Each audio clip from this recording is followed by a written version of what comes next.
Pemirsa, sejumlah pedagang masih berjualan di trotoar dan badan jalan, khususnya Jalan Gajah Mada dan Jalan Gunung Kawi Denpasar. Tindakan pedagang tentunya mengganggu para pejalan kaki.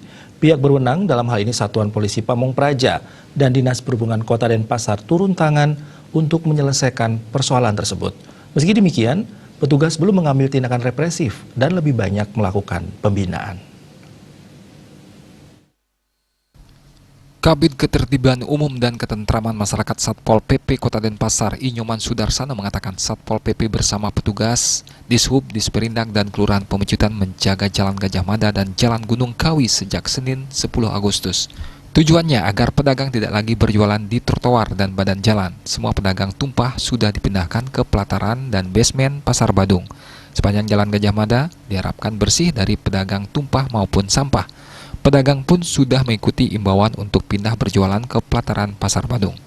Sebelum dijaga, pedagang pasar tumpah buka mulai pukul 24.00 hingga 06.00 berdesak-desakan berjualan di trotoar dan badan Jalan Gajah Mada maupun Jalan Gunung Kawi.